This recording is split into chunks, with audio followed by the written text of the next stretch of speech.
तो हेलो दोस्तों, नमस्कार। आप सभी का हमारे यूट्यूब चैनल पर स्वागत है। यदि आप लोग क्लास 12 बायोलॉजी स्टूडेंट हैं और आप 25 में एग्जाम देने वाले हैं और आपका टारगेट है 95% तक, तो ये वीडियो आप सभी लोग के लिए बहुत ही ज़्यादा इंपॉर्टेंट होने वाली है, क्योंकि हम लोग क्लास 12 बायोलॉजी की पूरी किताब में आपके जितने भी इंपॉर्टेंट बहुविकल्पी प्रश्न होते हैं, जितने भी आपके इंपॉर्टेंट अति लघु उत्तरीय होते हैं, चाहे आपके जितने भी इंपॉर्टेंट लघु या फिर दीर्घ उत्तरीय होते हैं, वो सारे तो हम लोग करवा ही चुके हैं। उसके बाद फिर हम लोग चैप्टर वाइज भी स्टार्ट कर दिया है, और जिसमें हम लोग सबसे पहला आपका जो चैप्टर होता है पुष्पी पादपों में लैंगिक जनन। इस चैप्टर में जितने भी आपके महत्वपूर्ण बहुविकल्पी होते हैं वो सारे मैंने ऑलरेडी करवा दिए। यदि आप लोगों ने अभी तक नहीं देखा है तो इस वीडियो को देखने के बाद आप लोग उसे भी जाकर के देख लीजिएगा जरूर। और आज इस वीडियो में हम लोग इसी चैप्टर से आपका जो सबसे ज्यादा इंपॉर्टेंट अति लघु उत्तरीय प्रश्न होते हैं, जो कि आपके बोर्ड परीक्षा में 1 नंबर या 2 नंबर वाले जो क्वेश्चन होते हैं, उनको हम लोग आज करने वाले हैं। तो इसीलिए वीडियो को आप लोग बिल्कुल भी स्किप मत करिएगा। और जैसे ही आपका अति लघु का टॉपिक समाप्त हो जाएगा, फिर हम लोग लघु उत्तरीय प्रश्नों को करेंगे और फिर हम लोग दीर्घ उत्तरीय प्रश्नों को करेंगे इसी चैप्टर से। और फिर आपका चैप्टर में जितने भी इंपॉर्टेंट क्वेश्चन होते हैं वो सारे के सारे क्लियर हो जाएंगे। तो यहाँ पर आपको वीडियो को बिल्कुल भी स्किप नहीं करना है। वीडियो को आप लोग लाइक कर दीजिए, चैनल को भी सब्सक्राइब कर दीजिएगा। और साथ ही में यदि आप लोगों ने बहुविकल्पी प्रश्न का वीडियो नहीं देखा है तो आप लोग प्लेलिस्ट में आकर के उसे भी देख सकते हो। और साथ ही में पूरी किताब से आपके जितने भी इंपॉर्टेंट क्वेश्चन आंसर होते हैं उसको भी यदि आप लोगों ने अभी तक नहीं देखा है तो प्लेलिस्ट में जाकर के आप लोग उसको भी चेक कर सकते हो। तो ये सारी चीज आप लोग समझ गए होंगे। तो चलिए अब हम लोग वीडियो को स्टार्ट कर देते हैं, और जो आज हम लोग क्वेश्चन करने वाले अति लघु उत्तरीय प्रश्न उसको हम लोग देखना शुरू कर देते हैं। वीडियो में आगे बढ़ने से पहले मैं आपको बताना चाहता हूँ कि यदि आपको क्लास 12 बायोलॉजी का पूरा कोर्स चाहिए तो आप लोग 199 में ज्वाइन कर सकते हो टॉपर ग्रुप। और यदि आपको केवल इंपॉर्टेंट क्वेश्चन आंसर चाहिए तो केवल आप 50 रुपये में आप लोग बायोलॉजी का इंपॉर्टेंट क्वेश्चन आंसर प्राप्त कर सकते हो। 2025 की बोर्ड परीक्षा के लिए कोई ज्वाइन करना होगा, डिस्क्रिप्शन बॉक्स में आपको हमारा व्हाट्सएप मिल जाएगा, वहां से आप लोग व्हाट्सएप पर मैसेज करके जानकारी ले सकते हैं कि कैसे आप लोग टॉपर ग्रुप को ज्वाइन कर सकते हैं। तो ये सारी चीज आप लोग समझ गए होंगे। तो चलिए अब हम लोग अति लघु उत्तरीय प्रश्नों को देखना शुरू कर देते हैं। तो आइए देखते हैं। इस पेज को मैं यहाँ पर हटा देता हूँ। तो अति लघु उत्तरीय प्रश्न का जो टॉपिक रहने वाला है बहुत ही इंपॉर्टेंट है। यहाँ पर जितने भी आपके इंपॉर्टेंट क्वेश्चन आंसर होते हैं इस चैप्टर में, पुष्पी पादपों में लैंगिक जनन चैप्टर में, वो सारे के सारे क्वेश्चन आपको यहाँ पर करवाए जाएंगे। तो इसीलिए आप लोग हर एक क्वेश्चन को ध्यान से देखो, पढ़ो और साथ ही में अपनी कॉपी में नोट करते हुए चलो। और यदि आपको पीडीएफ वगैरह चाहिए तो आप लोग हमारा टॉप ग्रुप ज्वाइन कर सकते हैं। इसका प्रोसेस मैं आपको बता ही चुका हूँ। तो चलिए अब हम लोग क्वेश्चन आंसर को देखना शुरू कर देते हैं। उसके अलावा यदि आप लोगों ने वीडियो को लाइक नहीं किया तो वीडियो को लाइक भी जरूर कर दिया करें, इसी प्रकार की वो भी इंपॉर्टेंट वीडियोस को प्राप्त करने के लिए। तो यहाँ पर जो आपका अति लघु उत्तरीय प्रश्न है उसमें आपको जो पहला क्वेश्चन आपका है जो कि काफी इंपॉर्टेंट है कि टेपिटम कहाँ स्थित होता है और उसका क्या कार्य है। बहुत ही इंपॉर्टेंट क्वेश्चन आपका ये होता है। बोर्ड परीक्षा में आपके 1 नंबर में अक्सर ये क्वेश्चन आ जाता है, और बहुविकल्पी में भी क्वेश्चन यहाँ पर आ जाता है कि जो आपका टेपिटम होता है कहाँ पर स्थित होता है, और साथ ही में इसके कार्य के बारे में भी बहुत ही इंपॉर्टेंट ये चीज आपकी होती है। तो ये क्वेश्चन आपका पहला क्या है, टेपिटम कहाँ स्थित होता है, इसका क्या कार्य है, इंपॉर्टेंट प्रश्न है। इसके उत्तर को आइए देख लेते हैं। सबसे पहले आप बताएंगे जो आपका पराग कोश होता है, पराग कोश के अंदर आपकी लघु वीर्यधानी होती है जो कि आपकी 4 होती है, आप लोग जानते ही हैं। जो आपका लघु वीर्यधानी होती है इसकी जो सबसे भीतरी परत होती है वो आपकी टेपिटम कहलाती है। पराग कोश के अंदर क्या होता है, लघु वीर्यधानी होती है, और लघु वीर्यधानी के अंदर सबसे जो भीतरी परत होती है वो आपकी टेपिटम कहलाती है। यह आपका पहला पॉइंट हो गया। जो पहला क्वेश्चन था कि टेपिटम कहाँ पर स्थित होता है, तो आप लोग क्या बताएंगे, टेपिटम आपका पराग कोश की लघु वीर्यधानी की सबसे भीतरी परत होती है। ठीक है। अगला प्रश्न आपका इसमें क्या दिया गया, क्वेश्चन आपका है कि इसका क्या कार्य है। इसका कार्य भी बहुत ही इंपॉर्टेंट है, क्योंकि आपका जो ये टेपिटम होता है आपका लघु बीजाणु या फिर पराग कणों को पोषण प्रदान करने का कार्य करता है, यानी कि उसको पोषित करने का कार्य करता है। तो इस प्रकार से क्वेश्चन बहुत ही इंपॉर्टेंट था, और मैंने आपको बता ही दिया कि टेपिटम कहाँ पर स्थित होता है और उसका कार्य क्या है। तो टेपिटम आपका लघु व्यवधानी की सबसे भीतरी परत होती है, और उसका कार्य होता है लघु बीजाणु या फिर परागकणों को पोषण प्रदान करने का। तो इस प्रकार से पहला जो इंपॉर्टेंट क्वेश्चन था कंप्लीट हो गया है। इसे आप अपनी कॉपी में नोट कर लीजिए, फिर हम लोग अगले क्वेश्चन की ओर बढ़ जाते हैं। अगला क्वेश्चन अब आपका इसमें क्या हो जाता है, ये इसके बारे में देख लेते हैं। अगला क्वेश्चन आपका इसमें हो जाता है कि पालीगोनम प्रकार का जो भ्रूणकोश होता है कितने केंद्रकीय होता है। अब ये क्वेश्चन आपका इस प्रकार से भी आ सकता है कि पालीगोनम प्रकार का भ्रूणकोश आपका कितने कोशिकीय होता है, या फिर क्वेश्चन आ सकता है दोनों साथ में कि आपका कितने कोशिकीय और कितने केंद्रकीय होता है। तो उसका सारा आंसर मैं आपको यहाँ पर बता दूं कि जो पालीगोनम प्रकार का जो भ्रूणकोश होता है वो आपका 7 कोशिकीय एवं 8 केंद्रकीय होता है। किस प्रकार से होता है उसका डायग्राम भी मैं आपको दिखा देता हूँ यहाँ पर।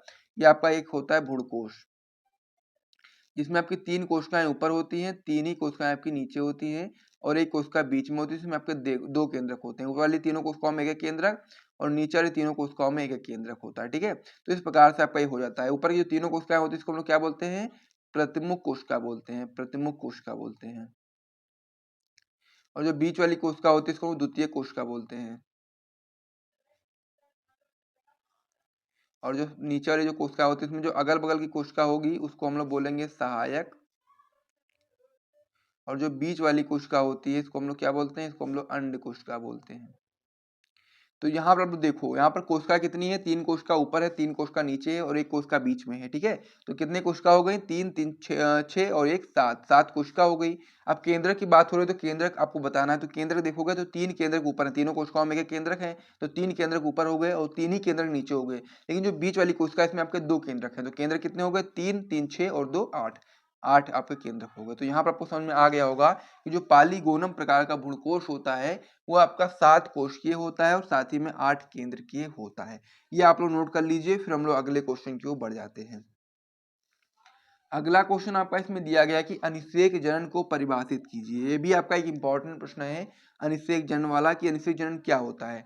तो इसका जो आंसर है बहुत ही सिंपल सा है कि बिना निषेचन के अर्थात अनिषेचित बीजांड द्वारा अगुणित भ्रूण एवं बीज का विकसित होना आपका अनिषेक जनन कहलाता है। यानी कि निषेचन के बिना ही जब आपका, क्योंकि अनुसेचित बीजांड द्वारा जो अगुणित भ्रूण होता है एवं बीज होता है उसका विकसित होना ही आपका अनिषेक जनन कहलाता है। यानी कि बिना निषेचन की जब प्रक्रिया होती है, विकसित होता है, तो उसको हम लोग क्या बोलते हैं, अनिषेक जनन बोलते हैं। उदाहरण में आप बता सकते हैं आलू और धतूरा आपका अनिषेक जनन का उदाहरण है। इसमें आपको बिना निषेचन के ही आपका कह सकते हो आप लोग की बीज विकसित हो जाता है। तो इस प्रकार से आप ये समझ गए होंगे। तो चलिए अब हम लोग अगले क्वेश्चन की ओर बढ़ जाते हैं।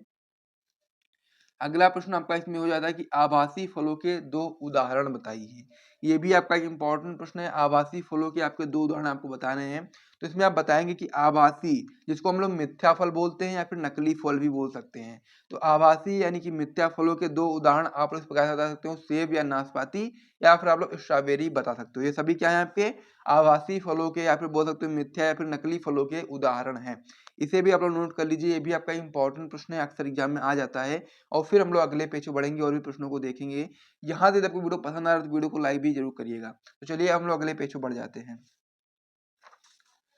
अब इसमें आपका अगला जो क्वेश्चन हो जाता है बहुत ही इंपॉर्टेंट हो जाता है। अब यहाँ पर 3 परिभाषाएं आपकी बहुत ही इंपॉर्टेंट हैं जो कि आपकी हो जाती है। पहली आपकी क्या है, अपयुग्मन, असंगजनन और अनिषेक फलन, ठीक है। ये तीनों परिभाषाएं बहुत ही इंपॉर्टेंट हैं, एक एक नंबर में आ जाती हैं, कभी कभी 2 नंबर में भी आ सकती है, लेकिन आपको 1 नंबर में मान कर चलना है। तो यहाँ पर सबसे पहली परिभाषा आपकी है अपयुग्मन। अपयुग्मन में आप बताएंगे कि जब भ्रूण का निर्माण भ्रूण कोश की किसी अन्य अगुणित कोशिका जैसे सहायक या प्रतिध्रुवी कोशिका से होता है, तो यह जो प्रक्रिया होती है आपकी अपयुग्मन कहलाती है। यानी कि आप लोग जानते हैं कि जो भ्रूण का निर्माण होता है वह आपका अंडकोश में, देखो जो आपका भ्रूण कोश होता है, भ्रूण कोश की जो आपकी कह सकते हो आप लोग की जो अंड कोशिका होती है उससे निर्माण होता है भ्रूण का। लेकिन जब आपका भ्रूण का निर्माण भ्रूण कोश की अंड कोशिका से ना होकर के किन्हीं अन्य अगुणित कोशिका जैसे कि सहायक कोशिका जो होती है उससे हो जाए या फिर प्रतिध्रुवी कोशिका से हो जाए, तो यह प्रक्रिया आपकी अपयुग्मन कहलाती है। इसे भी आप लोग नोट कर लीजिए, इंपॉर्टेंट परिभाषा है। फिर हम लोग अगली परिभाषा की ओर बढ़ जाते हैं। अगली परिभाषा आपकी इसमें क्या हो जाएगी, अगली परिभाषा आपकी हो जाएगी असंग जनन। असंग जनन में आप बताएंगे कि इसमें आवर्तबीजी पादपों में अर्धसूत्री विभाजन एवं निषेचन के बिना ही अर्थात नर एवं मादा युग्मक के संलयन के बिना ही भ्रूण का निर्माण होता है। यानी कि जो आपका असंग जनन होता है इसमें नर और मादा युग्मक जो होता है उसके मिलने के बिना ही भ्रूण का निर्माण हो जाता है। तो यह आपकी कहलाती है असंग जनन। इसे भी नोट कर लीजिए, ये भी आपका इंपॉर्टेंट परिभाषा है। फिर हम लोग आगे बढ़ जाते हैं। आगे आपका इसमें दिया गया है अनिषेक फलन। अनिषेक फलन भी आपका एक इंपॉर्टेंट परिभाषा अक्सर एग्जाम में आपका आता है। तो अनिषेक फलन में आप बताएंगे कि इसमें पादपों में परागण एवं निषेचन के बिना ही फल का निर्माण होता है। यानी कि जो आपका अनिषेक फलन होता है इसमें परागण एवं निषेचन की प्रक्रिया नहीं होती है, उसके बिना ही फल का निर्माण हो जाता है और ऐसी प्रक्रिया को हम लोग बोलते हैं अनिषेक फलन। उदाहरण आप बताएंगे जो आपके बीज रहित फल होते हैं उसका विकास आपका अनिषेक फलन की प्रक्रिया के द्वारा ही होता है। तो इस प्रकार से तीनों परिभाषाएं आपकी इंपॉर्टेंट थी, इसे भी नोट कर लीजिए। फिर हम लोग अगले क्वेश्चन की ओर बढ़ जाते हैं। अगला क्वेश्चन आपका इसमें हो जाता है कि एक सेब को आभासी फल क्यों कहते हैं, पुष्प का कौन सा भाग फल की रचना करता है। तो यहाँ पर आपको क्या बताना है कि जो एक सेब होता है उसको हम लोग आभासी फल या फिर मिथ्या फल या फिर नकली फल क्यों कहते हैं, और पुष्प का कौन सा भाग आपका फल की रचना करता है। तो यहाँ पर आप बताएंगे इसके उत्तर में कि निषेचन पश्चात अंडाशय के परिपक्व होने से फल बनता है। ये चीज आप लोग पहले से जानते हो कि निषेचन के बाद जो अंडाशय होता है उसके परिपक्व होने से फल का निर्माण होता है। वह पुष्प के शेष अंग जो होते हैं वो झड़ जाते हैं यानी कि गिर जाते हैं। ऐसा फल आपका सत्य या फिर असली फल कहलाता है। और वहीं पर जब आभासी फल की बात कर रहे हो तो आभासी फल यानी कि नकली फल का जो विकास होता है वो आपका अंडाशय से होता ही नहीं है। अंडाशय से ना होकर के पुष्प के किसी अन्य भाग से होता है। सेब में चूंकि पुष्पासन फल का मुख्य खाने योग्य भाग बनाता है। तो यहाँ पर जो क्वेश्चन आपका था कि पुष्प का कौन सा भाग फल की रचना करता है, तो यहाँ पर पुष्पासन जो आपका होता है आपका फल का मुख्य खाने योग्य भाग बनाता है। अतः सेब को हम लोग आभासी फल बोलते हैं। तो सेब आभासी फल क्यों कहते हैं ये आपको समझ में आ गया होगा। और पुष्प का कौन सा भाग फल की रचना करता है ये भी मैंने आपको बता दिया है।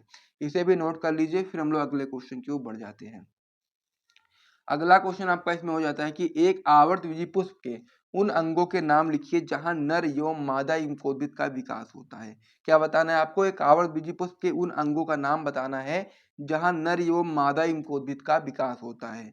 तो यहाँ पर आप जानते हैं कि जो आपका नर इंफोदित होता है इसको हम लोग परागकण बोलते हैं।